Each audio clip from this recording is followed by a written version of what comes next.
বরগুনায় গত ২৪ ঘন্টায় পৃথক স্থানে কিন্তু ৫ জনের অস্বাভাবিক মৃত্যু হয়েছে এবং তাদের লাশ উদ্ধার করেছে বরগুনা থানা পুলিশ এবং অন্যান্য যেসব উপজেলার যে থানাগুলো রয়েছে সেসব পুলিশ সদস্যরা তাদের লাশ উদ্ধার করেছে। এবং আমরা রয়েছি এখন বরগুনা ২৫০ শয্যা বিশিষ্ট জেনারেল হাসপাতালের মর্গের সামনে এবং আমরা দেখতে পেয়েছি যে এখানে যারা গতকালকে বিকেল ৫টা থেকে অর্থাৎ আজকে বিকেল ৫টা পর্যন্ত এই ২৪ ঘন্টায় বরগুনায় ৫ জনের মৃত্যু হয়েছে। এদের মধ্যে কিন্তু ২ জনকে কুপিয়ে হত্যা করা হয়েছে। অর্থাৎ গতকাল বিকেল ৫টায় কিন্তু বরগুনার ১ নং যে ইউনিয়ন পরিষদ রয়েছে সেখানে কিন্তু একজন ইউপি সদস্যকে কুপিয়ে আহত করার ঘটনা ঘটে এবং তার পরবর্তীতে কিন্তু তার সমর্থকরা বা গ্রামের অন্যান্য যারা বাসিন্দারা রয়েছে বিক্ষুব্ধ জনতা তারা কিন্তু এখানে কিন্তু কালু বাহিনীর যিনি প্রধান অর্থাৎ এই অঞ্চলে কিন্তু তার বিরুদ্ধে কিন্তু ১৬টি মামলা রয়েছে। অর্থাৎ পুলিশ কিন্তু জানিয়েছে যে তিনি মাদক ব্যবসা কিংবা এই যে বিভিন্ন সময় যে সন্ত্রাসী কর্মকাণ্ড সেটি তিনি পরিচালনা করতেন, যার কারণে পুলিশও কিন্তু গতকালকে রাত্রে ব্রিফিং করেছেন এবং তখন কিন্তু তারা জানিয়েছেন এবং পরবর্তীতে বিক্ষুব্ধ জনতা তাকে গণধোলাই এবং কুপিয়ে কিন্তু তাকে হত্যা করা হয়। এবং এরপরে কিন্তু অর্থাৎ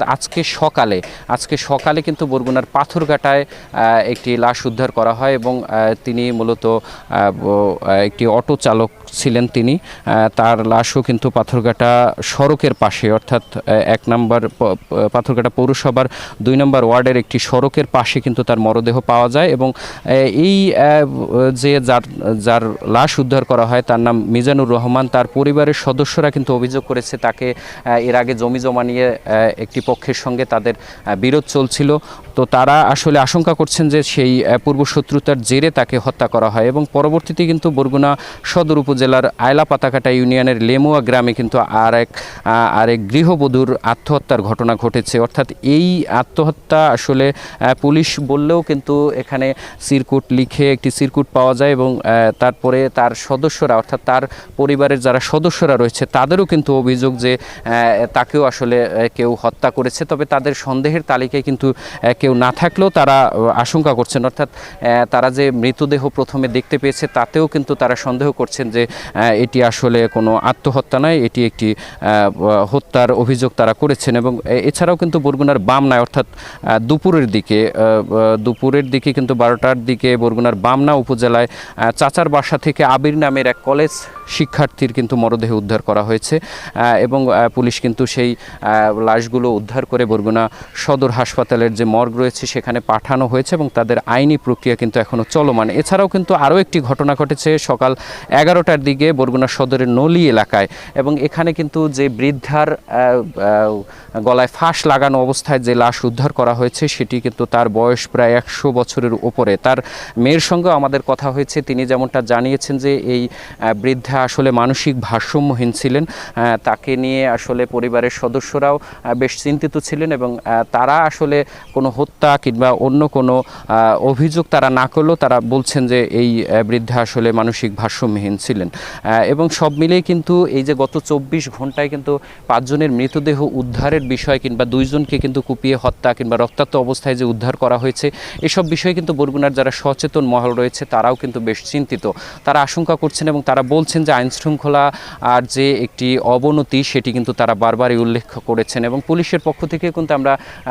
গতকালকে রাত্রে এবং আজকে সকালেও কিন্তু বরগুনা সদর থানার যিনি ভারপ্রাপ্ত কর্মকর্তা রয়েছেন তার সঙ্গে আমরা কথা বলেছি। তারা বলছেন যে এসব ঘটনা আসলে পৃথক একটি ঘটনা, তারা তাদের পুলিশের পক্ষ থেকেও কিন্তু তারা তদন্ত করছেন এবং এই যে হত্যাকাণ্ড যদি ঘটে থাকে বিশেষ করে ২টি লাশ কিন্তু পুলিশও বলছে যে এটি ২টি ঘটনাই কিন্তু হত্যাকাণ্ড, সেই ক্ষেত্রে কিন্তু তারা বলছে যে এটি তদন্ত করবেন এবং আইনত যেসব পদক্ষেপ নেয়ার সেটি কিন্তু তারা নেবেন এবং তারাও কিন্তু তদন্ত করছে কিভাবে এই হত্যা যদি কেউ করে থাকে তাহলে এই রহস্য উদ্ঘাটনের। এর আগেও যদি আমি বলি অর্থাৎ এই ১ মাসে কিন্তু বরগুনায় আরও প্রায় ১০ থেকে ১২টি লাশ উদ্ধার করা হয়। এর আগে কিন্তু বরগুনার ডাকবাংলোয় কিন্তু মা সহ ২ কন্যা সন্তানের লাশও কিন্তু ৩ জনের লাশ উদ্ধার করা হয়েছে এবং সেই যারা মারা গিয়েছেন তাদের স্বজনরাও কিন্তু অভিযোগ করেছে যে এটি একেবারেই হত্যাকাণ্ড। তারা কিন্তু এর পরবর্তীতে কিন্তু 7 দিন পরে বরগুনা সদর থানায় কিন্তু হত্যা মামলা নেওয়া হয়েছে এবং পরবর্তীতে কিন্তু আমরা দেখেছি যে তার 2 থেকে 3 দিন পরে অর্থাৎ 3 তারিখেও কিন্তু 3 তারিখে যে ডাকবাংলার ঘটনা তার 4 থেকে 5 দিন পরেই কিন্তু আমরা দেখেছি যে বরগুনার গৌরীচন্না এলাকায় কিন্তু গলাকাটা একটি লাশ উদ্ধার করা হয়েছে এবং সেটিও কিন্তু হত্যার বিষয়ে কিন্তু পরিবারের সদস্য তারা বলছে যে তাকে আসলে টাকা পয়সা নিয়ে বিরোধ ছিল বিরোধী পক্ষের সঙ্গে, তারা হত্যা করে তার লাশ কিন্তু একটি নদীতে পাওয়া যায়। তো সব মিলিয়ে কিন্তু এই যে বরগুনার যে আইনশৃঙ্খলা পরিস্থিতি সেই বিষয়গুলো নিয়েও কিন্তু মানুষের মধ্যে একটি আতঙ্ক চলছে। তো সব মিলিয়ে কিন্তু এই এলাকার যারা সচেতন মহল রয়েছে তারাও কিন্তু দাবি করছে যে এসব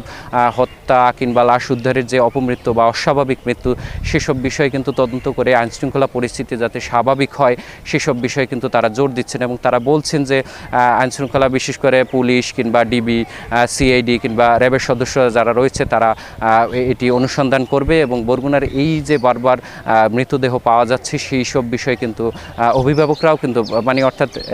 বেশ কয়েকজন অভিভাবকের সঙ্গে আমার কথা হয়েছে, তারা আসলে আশঙ্কা করছে বা ভয়ে আছে যে তাদের সন্তানরা স্কুল কলেজে দিতেও কিন্তু তাদের এক প্রকার ভয়ের মধ্যে তাদের দিন কাটছে। তো সব মিলিয়ে কিন্তু এই যে আইনশৃঙ্খলা যে অবনতি সেটি কিন্তু বারবারই এই বরগুনা সচেতন মহলের সদস্যরা তারা বলছে। তো এই ছিল আমার কাছে বরগুনা 250 শয্যা বিশিষ্ট হাসপাতালের মর্গের সামনে থেকে সবশেষ।